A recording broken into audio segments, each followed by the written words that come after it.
Hello everyone and welcome back to my channel, and if you're new here, thanks for dropping by.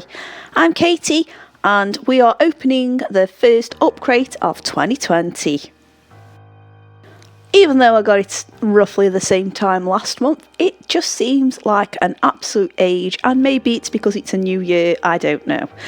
Anyway, I will give you a rundown on what we've got. So we have some Loop, which is the name of the brand, acrylic markers, and we have them in two sizes, one in 4mm and one in 2mm.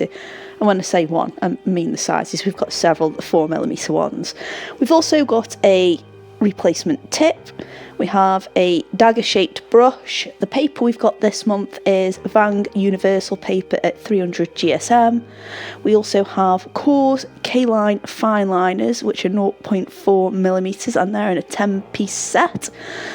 And we've also got these really cute bulldog clips.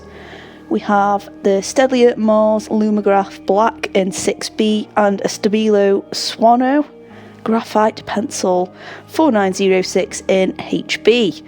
Oh, that's that out the way with.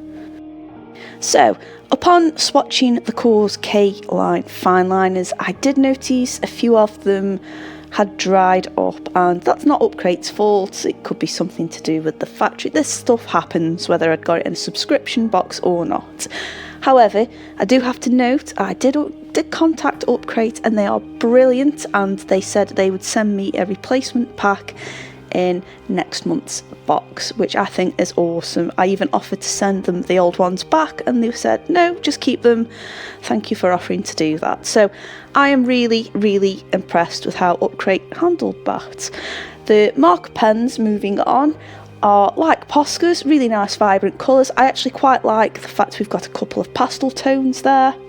The pencils, well, they are pencils. I quite like the 6B one though, that's quite nice and rich, and it didn't smudge too much, which I expected it would. And the HB pencil's a HB pencil, there's nothing more you can say about that.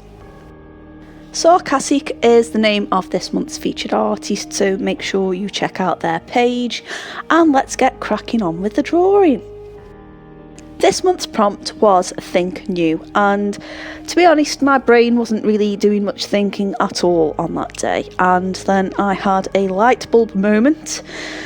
Yes, you'll get that pun in a minute, and I thought I would, well, you know the idea of people having an idea and a light bulb going off. Well, I thought I would use a modern energy efficient type bulb. That was the only thing I could think of. And my character for having this idea, well, I haven't drawn one of my dragons for a while, and I do want to do one this month. If I can, if not, you'll be getting two next month maybe. But I wanted my little dragon character to be the one coming up with this idea. I really like the colour laydown of the markers. They are nice and smooth. Now, these kind of markers, whether they're Posca or any of these acrylic markers, they do have a tendency to chew up the paper, and these are no exception. However, I do find if you give them a good pump and the nibs are quite juicy, if you just glide them across the page, it doesn't ruin it too much. You're still going to get some texture there. It is acrylic based ink after all, but it does minimise your paper being chewed up to pieces. That's my little handy hint for the day. And it did recommend in this box, although I have used this before in techniques, to use a wet brush to extend the colour, and I was really surprised at how far a bit of water extended the colours on these, and they mixed quite nicely. I know they're not smooth, I haven't gone for a massive gradient here, but I really liked how the water activated the colours. I was really impressed by that, and I'm actually really chuffed that there were tools in there to do that, because I think if I hadn't, that would have been a lot of the ink used up. The liner pens, with the exception of the three that didn't work, worked beautifully over the paint, well, the paint markers once they dried, and they were really comfortable to hold. They were a little bit like the Stabilo, I think it's either the Stabilo or Stedlier fine pens, where they're the Tri-Plus ones. I think it might be Stedlier actually, and they have that nice triangle which sort of fits quite nicely, And yeah, I appreciated that. They were quite comfortable to work with, considering I was drawing zillions and zillions of little scales. Then something comfortable to hold was what I needed. And I thought they were a really nice way just to try and add a little bit of depth to this picture. So I feel like I've been super informative all the way through on this one, and I think I'll just chill out a bit now. So yeah, I really wanted to draw a dragon, to be honest, and I've been doing a couple of other projects, and I've been using a few new paints here and there, and I just haven't had time to do a dragon yet, but I am in the process of sketching one out, and hopefully I'll either get it done for this month or for next month, we'll see. But it's been a while since I've done one. It feels like it's been a while.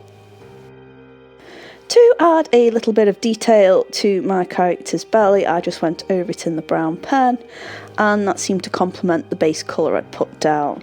Although I do end up going around the whole thing again because, as I've mentioned in other videos, this just seems to be my thing at the moment. But I do like the fact that I have just put that little bit of lay down there, because it does just add a little bit extra depth and tone. So I'm going to be honest, I've really enjoyed this month's box, and yeah, you know what, I already own paint markers. You know, I think a lot of people who do take out subscription boxes have probably had paint markers at some point. It's actually quite nice to try a brand outside of Posca. It's obviously Posca's your standard, which you compare them to, but I have been quite impressed with these ones, and I might have a little look to see if the price individually or in sets is more affordable than Posca, and if that's the case, then I might change over. In this month's box we did get a pamphlet with all the different colours and nib sizes, so I'm going to have a little revise through that. It really feels like this month as well pushed these paint markers, so I wonder if they're a new brand or if this particular brand's sort of pushing this particular range. Who knows, who knows. But yeah, I have enjoyed this box, and even though a few of my fine liner pens have not come through brilliantly, that's okay for two reasons. Number one, I've probably already got some anyway in other brands, but number two, again, I think it's really good of UPCRATE to send out some new ones for me. Now, I just want to say how awesome the white acrylic pen was. It showed up on what I'd already put down on the paper. It didn't show up great on the swatches because it was on white paper, but yeah, that worked really nicely, and again, it allowed me to work over it in the fine liners. Anyway, we have the final piece right there. I hope you liked it, and I hope you thought it had a nice bright idea to it with a new modern day light bulb. There you go, that's my take on the prompt. Just a quick rundown, we had loop acrylic markers in 4mm and 2mm with a replacement nib, synthetic dagger brush, Vang Universal paper, Coors K-Line fine liner in 0.4mm, some fold back clips which were cute, Steadley & Mars Lumograph black in 6B, and a Stabilo Swano graphite pencil in HB. Whew, mouthful. Anyway, I really hope you have enjoyed watching my unboxing and creating video with this month's UPCRATE. I hope you like the final piece too. Let me know in the comments what you think. I love hearing what you guys have got to say. If you have enjoyed this video, give me a thumbs up, and if you haven't subscribed, make sure you do so you don't miss out on any more, and I will see you on the next video. Bye!